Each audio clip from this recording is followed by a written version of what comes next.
This is the, it's like when we went into Iraq, we didn't think, oh, there's WMD. Let's take down, let's bomb Iraq and kill off Saddam and fire the entire army. Yeah, great.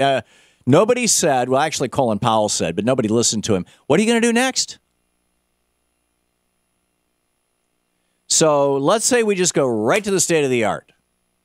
Instead of the president appropriating $260 million or $70 million, I've heard different reports, different amounts, depending on how it's going to be done and who's going to be, for body cameras that will be a great new opportunity for some new defense contractor to come up with, some kind of fancy camera and wires and buttons and switches and things. And, what if they just use Google Glass, right? A pair of glasses with a camera in the corner. And only one side has a lens, and the lens, you can essentially projects things into your field of vision. It's sort of like Terminator, RoboCop. Excuse me. Thank you. Shane knows his movies. I don't. It's like RoboCop.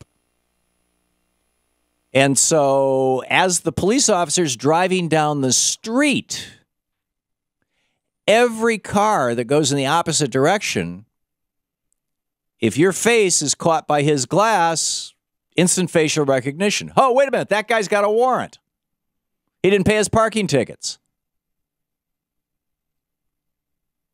Or that guy was at a demonstration 3 weeks ago. I wonder if he's going to plan another one. Maybe I should follow him. I mean, this is the thing. And I touched on this, I think, yesterday. Last week, I think it was Tuesday or Wednesday of last week, Louise and I went to see, it was last weekend. It was a week ago Sunday. We went to see the new Ed Snowden movie. It's called Citizen 4, which is how he signed his initial correspondences with Laura Poitras when he was saying, I've got some things for you.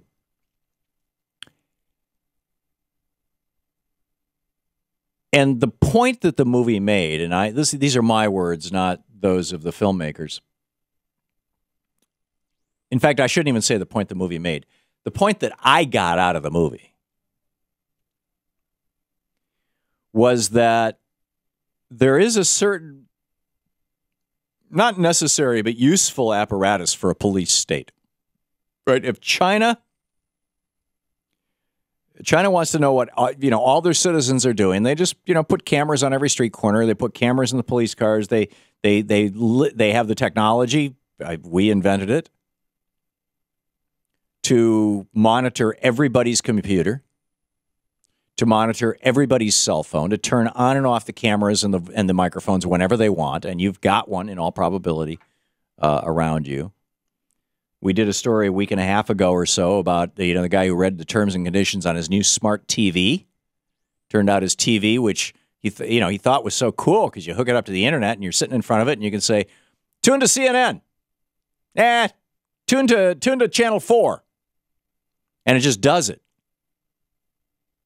Or you can even move your hands and say, shrink the picture and put another, you can give it commands and you can do physical things because it's got a camera that's continuously watching you and a microphone that's continuously listening to you. Turns out that's going to some third party, some private corporation. And in the terms and conditions, they're saying, don't do anything private in front of the camera or in front of the microphone because, it's being recorded. Really?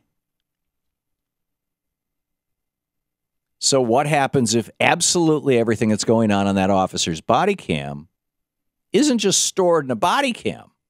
It's not just stored in some little memory chip that gets pulled out if the officer's accused of something, but instead it is continuously streaming to police headquarters, which has a continuous real-time link with the NSA, the CIA, and the FBI, and the state police. And everybody that police officer sees, their facial recognition protocol gets hit, and they get identified.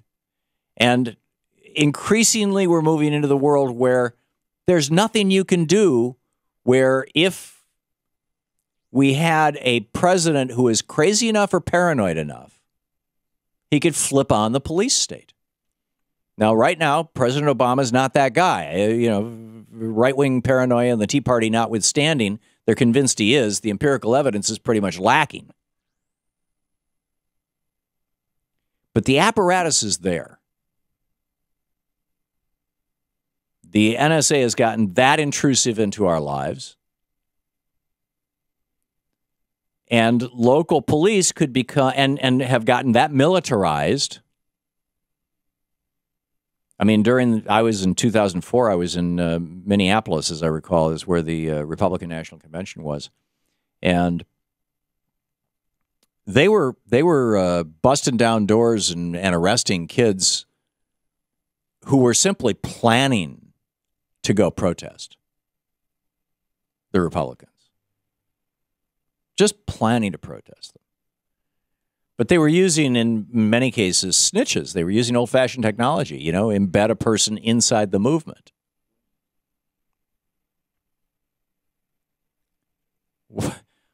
What if they just turned on the cell phones of those people and listened to everything they said? What if they had a smart TV in their room and they turned on the smart TV camera?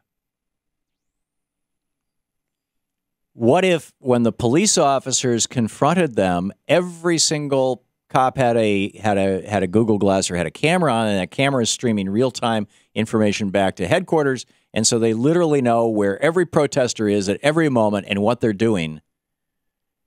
And for the rest, if you're one of those protesters, for the rest of your life, that data is there and it's stored, and any old time they want, they can pull it out and say, we're going to charge you with being a terrorist.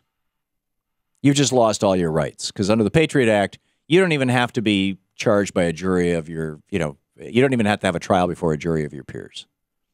You don't even have to meet the reasonable doubt standard. We're just going to throw you in Guantanamo for the next 50 years. What kind of president could do that? Frankly, I think Rick Santorum is in my mind, the leading candidate on the Republican side for a guy who is dim enough and frightened enough, because that's what it takes.